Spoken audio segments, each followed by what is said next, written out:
Assalamualaikum warahmatullahi wabarakatuh. Perkenalkan, nama saya Putri Nur Ahla dengan NIM 234101016, Fakultas Ilmu Komputer Teknik Informatika, Universitas Indonesia Timur. Kali ini dalam tutorial Windows Server 2019 saya akan membahas mengenai user dan organization unit. Nanti kita akan bahas apa itu user, lalu organization unit, lalu bagaimana cara membuat user di Active Directory dan organization unit.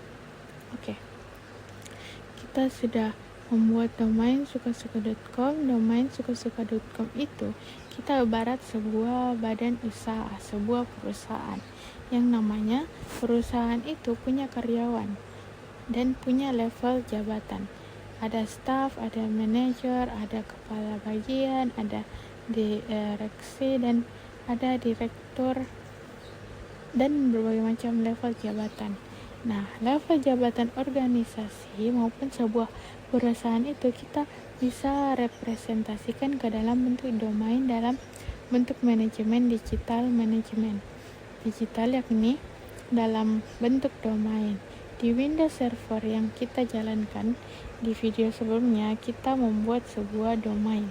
Nah, kita bisa isi siapa-siapa saja para orang-orang yang ada di dalam domain tersebut, yakni para karyawan. Oke, di sini ada user.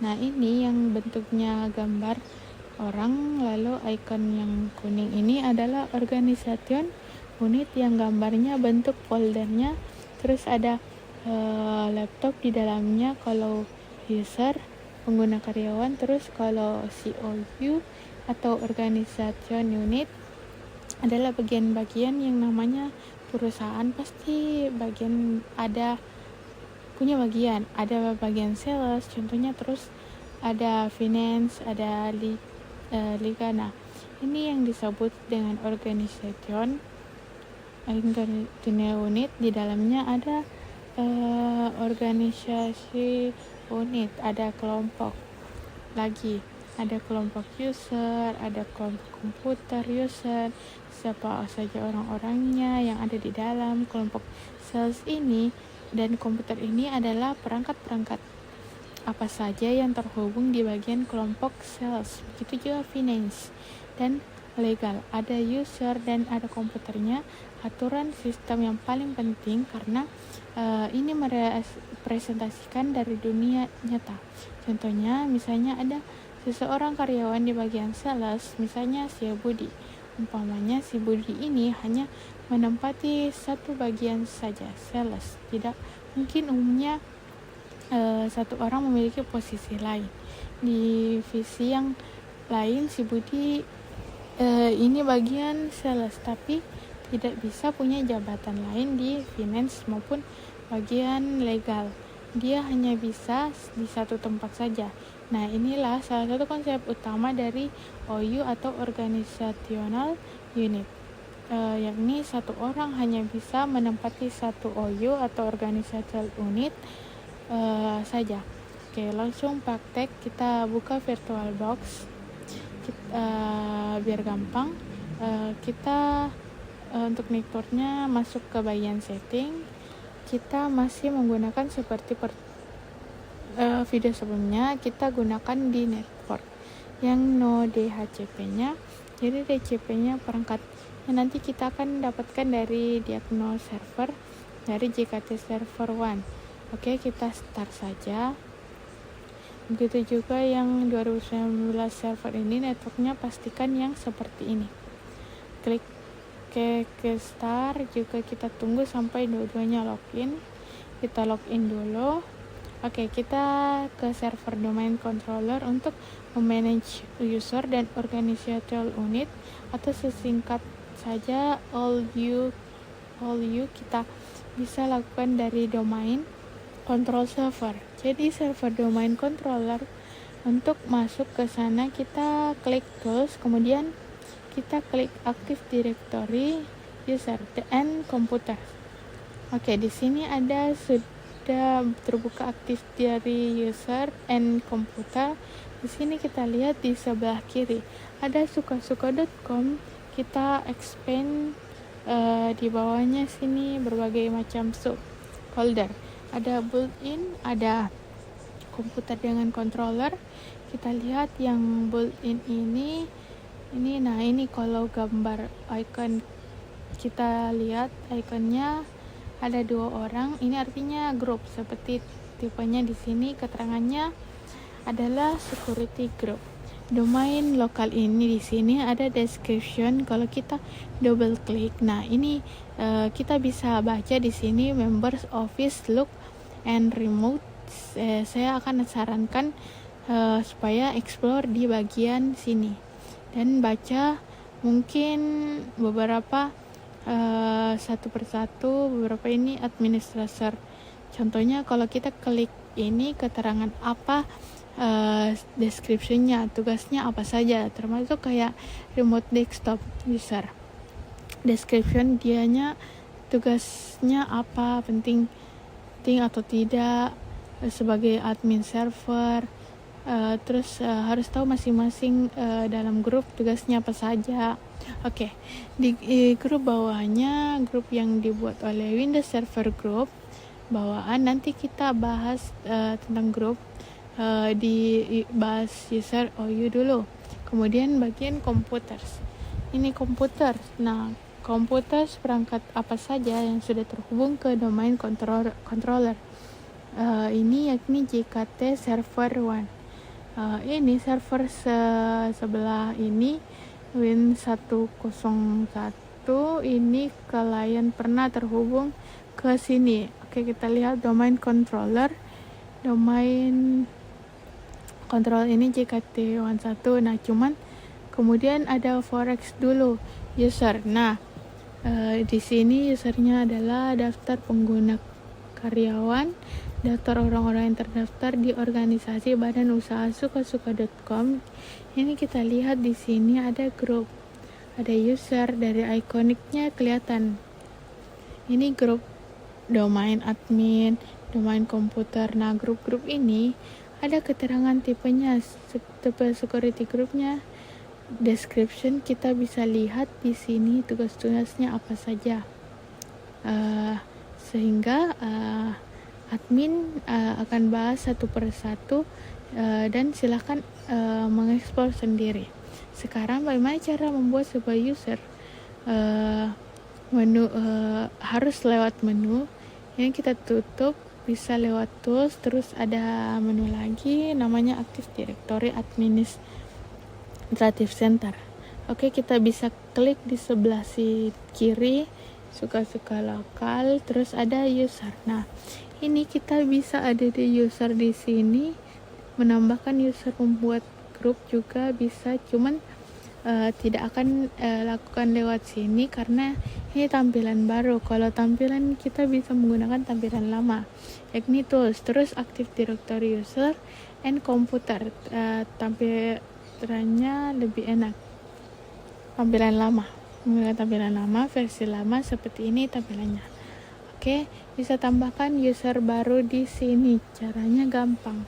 Kita klik saja bagian user, kemudian klik icon yang ini, create a new user in the current container. Artinya kita akan membuat user baru di dalam kontainer yang ini, yang di tempat ini, folder user ini, atau bisa klik kanan di sini, terus klik new, pilih new, terus user. Ini kita bisa tambahkan apapun, komputer group, tapi untuk kali ini kita tambahkan user baru. Oke, kita tambahkan 6 karyawan di sini karena sebuah perusahaan karyawan, nama pertama, inisial, nama belakang, nama lengkap, user logo, name. Ini user logo name untuk nama sebelum Windows 2000. Oke, nanti saya jelaskan bagaimana misalnya namanya, misalnya Bambang. Inisialnya B. Ini kenapa B? Karena pertama belakangnya Irawan, Bambang Irawan full name-nya. nama lengkap Bambang Irawan, kita ganti jadi Bambang Irawan. Oke. User logo, nama, ketentuan ya user logo ini umumnya di perusahaan user logo name itu nama lengkap seperti ini. Bambang Irawan umumnya seperti ini, tapi ada juga perusahaan yang menggunakan user logo name-nya itu nick, yakni menggunakan nomor induk karyawan misalnya 88 sekian-sekian. Kenapa? Karena ini unik untuk menghindari orang yang namanya sama. Misalnya ada orang namanya Bambang Irawan juga, karena nama Bambang Irawan mungkin agak pasaran, sehingga kalau usernya kita kasih Bambang Irawan lalu ada karyawan lain dengan nama yang sama, pasti bentrok, sehingga untuk makanya ditambahkan Bambang Irawan 2 untuk Bambang Irawan yang lain. Begitu juga kalau ada yang namanya Bambang Irawan 3, 4, 5 dan seterusnya. Oke, tergantung ini polis dari masing-masing perusahaan. Dari masing-masing perusahaan itu berhubungan sama HR. Mungkin contohnya gini, user logo name Bambang .irawan, sebab kalau nicknya, kalau pakai nick yang untuk tutorial ini saya sulit menghafalkan angka nick, jadi Bambang Irawan saja. Domain di sini suka-suka karena cuma satu domain. Oke, user logo name Prey Windows 2018 yang namanya logo name itu tidak bisa panjang karena melebihi dari 15 karakter, sehingga harus disingkat. Tapi kalau saya in case kalau ada perangkat lama di perusahaan ini, karena tidak ada perangkat lama yang diasumsikan perangkat baru di atas tahun 2000-an. Oke, kita biarkan saja seperti ini, kemudian klik next password. Nah, wajib kita harus membuat password untuk login tertentu. Password ada huruf besar, huruf kecil, sama angka, contohnya Jakarta 123. Jadinya passwordnya rahasia 2023 F kurang besar, F-nya besar. Terus yang gampangnya di sini ada ketentuan user must change password. Teks logonya artinya si karyawan harus mengganti passwordnya sendiri pada saat dia login awal.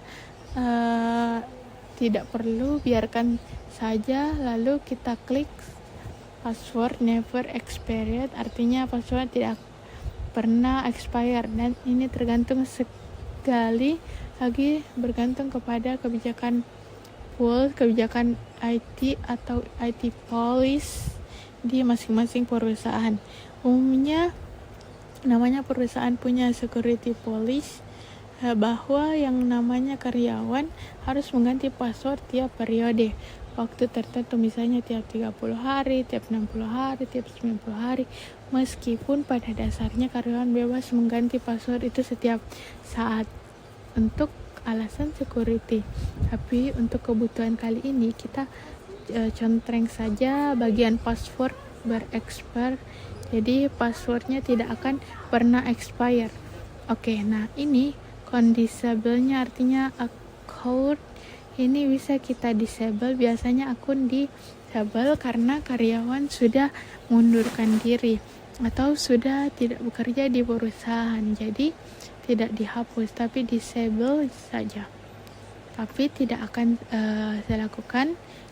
Saya klik saja password never expired, klik next. Oke, kalau passwordnya sudah benar, ini informasi nama lengkap Bambang Irawan, user logo Irawan, suka-suka.com, passwordnya tidak pernah expired, klik finish. Jadi satu user, gampang kan, mengerti. Coba saya tambahkan lagi beberapa user. Oke, saya tambahkan beberapa nama yang di bawah. Saya coba urutkan di sini tipenya, jadi kita tahu nama-nama user siapa saja. user administration ini, user bawaan dari Windows Server. Oke, kemudian ada Bambang Irawan yang tadinya saya bikin. Kalau kita double klik, kita bisa lihat generasi informasi nama depan Bambang, nama belakang Irawan, inisial BI. Display namanya, ini nama yang ditampilkan secara umum, nama lengkap. Kita bisa lagi description ini, misalnya si Bambang. Ini bisa saja divisi legal atau informasi jabatan, misalnya manajer legal. Biasa saja kita klik office, misalnya Jakarta, alamatnya bla bla bla, terus nomor teleponnya, alamat, email, webpage, dia apa saja kita bisa isi sesuka kita sesuai dengan kebutuhan. Address, nah alamat dia alamat tempat tinggal, kotanya, provinsi, kode pos, negara, kemudian akun. Kita bisa lihat ini user akunnya tadi yang kita buat. Optionnya di sini user bisa mengganti passwordnya kita tidak pernah expire, dan akun expertnya tidak bisa di-set. Kita bisa set akun expertnya mau berakhir kapan. Apabila misalnya si Bambang ini karyawan kontrak, dia kontraknya habis kapan, bisa diset mungkin bulan Desember tanggal 31 akhir kontrak bisa saja, atau tahun depan bisa kita sesuaikan ketentuannya, tapi saya set never saja. Kita bisa set logo, horsesheet, jam berapa dia bisa login. Si Bambang ini masuk setiap hari atau hari tertentu saja, misalnya dia hanya bisa login hari Senin sampai Jumat. Bisa kita blok saja di sini Senin sampai Jumat. Kemudian sedangkan hari Minggu kita pilih logon the night. Nah, begitu juga hari Sabtu. Si Bambang hanya bisa login dari Senin sampai Jumat.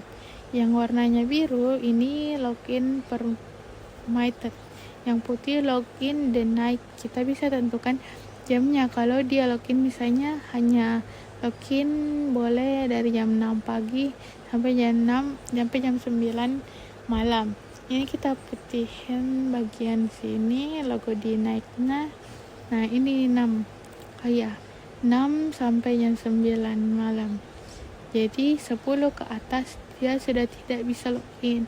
Kita set seperti itu. Nah, jadi si Bambang ini hanya bisa login dari Senin sampai Jumat di jam 6 pagi sampai jam 9 malam. Tapi saya tidak contoh ini saja, saya cancel. Saya cuman mau contohkan saja bagaimana. Kita bisa tambahkan apa lagi, handphones, start the film program, add logo. Kita bisa tentukan si Bambang ini di komputernya menjalanin program apa saja saat di pertama kali jalan. Oke, ini kemudian remote desktopnya pertama kali jalan. Kemudian desktop service ini kalau dia punya kemampuan remote desktop, kita kasih atau tidak di sini address remote control. Silakan explore, klik saja ini contohnya cara-cara kita bikin itu. Ya, contohkan. Oke, kita sudah buat grup. Terus selain itu grup kita bisa bikin bagian-bagian itu organizational unit. Seperti di sini ada sales, ada finance, ada legal. Oke. Untuk membuat sell unit icon yang ini dia gray out. Nah, dia gray out kita tidak bisa buat di dalam user. Kita harus buat di bagian suka-suka di bagian suka-suka.com. Kita klik di sini, kita klik icon atau klik kanan di tempat yang kosong, pilih new, lalu pilih organization unit. Nah, pilih saja ini sekarang nama organization unit, misalnya sales. Oke, sales ini kita kasih nama sales. Di sini ada bagian bisa diconteng option. bisa dicontreng project container. Kita bisa melindungi spasi unit ini tidak bisa dihapus, sebab ada kasus zaman dulu, kalau cerita zaman kita sebelum ada fitur proteksi seperti ini, ada admin yang tidak sengaja menghapus organisasi unit. Sekali kehapus, dia tidak bisa di restore, akibat semua data karyawan yang ada di dalam organisasi cuma 5 atau 6, bisa tambah lagi, tapi kalau ada 100 itu sangat kerjaan sekali. Jadi dicontreng untuk melindungi, supaya kalau kita tidak sengaja mau menghapus di sales, klik saja. Kalau kita klik kanan terus kita delete, tidak bisa, kamu tidak punya subversion privilege untuk menghapus OU sales ini. Saya karena dilindungi dari accidental deletion atau penghapusan yang tidak sengaja. Oke, jadi proteksi yang bagus sekali. Oke, kita sudah bikin sales. Terus bagaimana cara memasukkan orang di dalam sales ini? Gampang, kita bisa bikin baru, bisa bikin orang baru di sini, user, terus klik new, terus klik user. Nah, sudah kita bikin seperti biasa, atau kita bisa masukkan user yang sudah ada ke dalam useless. Ini caranya. Di bagian user, kita klik salah satu user yang kita mau masukkan, kemudian kita klik kanan, terus kita klik move. Nah, kita bisa pindahkan si Bambang ini masuk ke dalam OU, yang mana kita masuk saja ke sales, pilih sales, klik, oke, pindah, ada si Bambang ke dalam sales. Gitu cara gampangnya.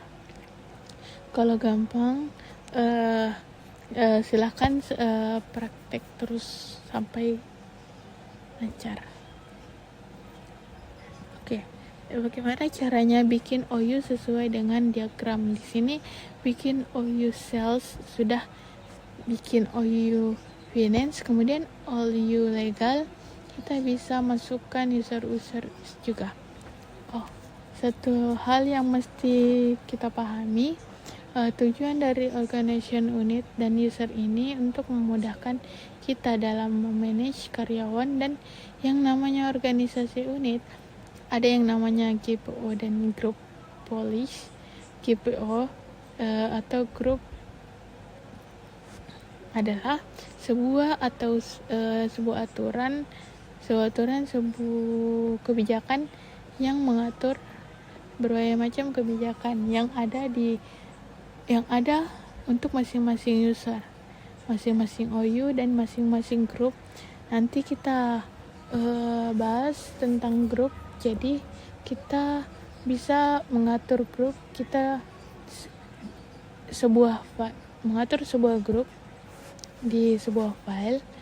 Misalnya setiap karyawan kan punya perangkat, baik laptop maupun desktop. Gimana caranya karyawan itu tidak bisa sembarangan mengubah wallpaper di desktop itu tidak diubah sembarangan. Jadi sudah ditentukan oleh server. Ada caranya. Jadi caranya sebenarnya di grup policy bahwa user tidak bisa mengubah wallpaper dan tidak bisa terapkan semua karyawan, atau kita bisa terapkan ke bagian outer tertentu. Misalnya mengubah wallpaper, kita terapkan saja di sini legal, di GPO. Nah, di bagian legal sudah berarti hanya bisa diterapkan di bagian legal saja. Di finance dan sales tidak berlaku di liga kita. Bisa lakukan grup, kita bisa terapkan GPO ini tidak cuma di OU saja, tapi ke semua bisa ke domainnya, tapi itu nanti saja. Cuma bahwa terapkan namanya police untuk user, semua user atau semua OU atau OU tertentu. Oke, sekarang kita sudah punya user namanya Rizal, Yuni, Iwan, Rati, dan Bambang. Mereka bisa tidak login ke domain, sangat bisa. Kita kembali ke virtual box. Di sini ada 10 Windows 10 secara setting network. No DHCP. Oke, sudah siap. Sekarang kita coba jalankan. Ini belum join domain, jadi untuk bisa ke domain seperti yang kita sudah pelajari sebelumnya, sebelum login ke domain, perangkat ini harus join domain dulu. Ini sebenarnya sudah pernah join, tapi kali ini saya akan joinkan dulu. Oke, kita masuk komputer. Nah, seperti biasa domain suka-suka. Oke, kemudian suka-suka flash administration passwordnya. Kita restart dulu perangkatnya. Oke, sekarang kita akan login ke domain menggunakan user dari Active Directory yang sudah kita buat. Oke, kita pakai si Bambang Irawan. Bambang Irawan ini loginnya adalah bambangirawan.irawan. Nah, ini Bambang.irawan. Ini share logo name-nya Bambang.irawan. Oke, kita masuk pilih other user, kayak suka-suka nama domainnya /bambang.irawan. Passwordnya yang tadi sudah kita bikin, jangan lupa passwordnya. Kemudian kita login. Oke, ada welcome, berarti di Bambang sudah bisa login. Bambang baru pertama kali login ke perangkat ini, sehingga keluar pesan seperti ini, everything ready for your. Jadi loginnya sedang disiapkan karena baru pertama kali login. Tunggu beberapa menit. Oke, kita tunggu. Oke, si Bambang sudah berhasil login. Kita klik start, kemudian klik bagian start ini. Nah, di start ini ada namanya Bambang Irawan, artinya si Bambang Irawan ini sudah berhasil login menggunakan ID-nya sendiri di domain controller lewat perangkat yang dia gunakan. Login sekarang, bagaimana langkah-langkahnya sebenarnya, dan seperti biasa sekarang si Bambang bisa melakukan hal-hal yang dia lakukan. Mungkin dia mau browsing di internet, dia mau setting email, dia mau kerja seperti biasanya, it's okay. Tapi karena ini login domain, ada beberapa hal yang dia tidak bisa lakukan. Contohnya saat dia tidak bisa mengubah sistem setting atau mengubah setting Windows ini yang sifatnya sistem setting. Contohnya registration editor, kalau misalnya dia buka kemudian mau menambahkan key begitu tidak bisa, cannot create key error. Waiting to register, dia tidak bisa melakukan perubahan yang sifatnya sistematik. Merubah setting sifatnya sistem di Windows ini tidak bisa, hanya administrator user yang bisa dengan kredensial administrator. Bahkan saat dia masuk ke advanced system setting, dia akan ditanya passwordnya apa, password adminnya apa. Kalau dia masuk ke si Bambang dan passwordnya dia tidak bisa request evaluation, artinya dia butuh level yang tinggi untuk melakukan perubahan sistem. Kalau mau bisa, bagaimana harus pakai akun administrator bawaan Windows ini. Apabila dia apabila akuntansinya sudah disetting, atau kita gunakan akun dari domain suka-suka, akun administrator dari domain controller, contohnya si administrator. Kemudian ini baru itulah pentingnya sistem admin. Ini harus menjaga ID dia, passwordnya, ID dia, login dan password sistem dia, supaya jangan bocor kemana-mana, jangan sampai disebar ke karyawan lain, ke orang yang tidak berwenang, tidak berkepentingan, sehingga dia bisa ubah-ubah setting sistem dia sendiri. Itu akibatnya karena tahu kalau passwordnya bocor, karyawan bisa mengubah sistem settingan di laptopnya sendiri yang melanggar. Oke, jadi demikian caranya tadi. Kita sudah setting user dan all you atau organisasi sosial unit dari domain controller tadi. Kita sudah buat user baru. Beberapa user baru kita buat salah satu OU atau organisasional unit. Oke, cukup sekian dari saya. Mohon maaf apabila ada kekurangan. Semoga penjelasan yang saya jelaskan dapat berguna. Wassalamualaikum warahmatullahi wabarakatuh.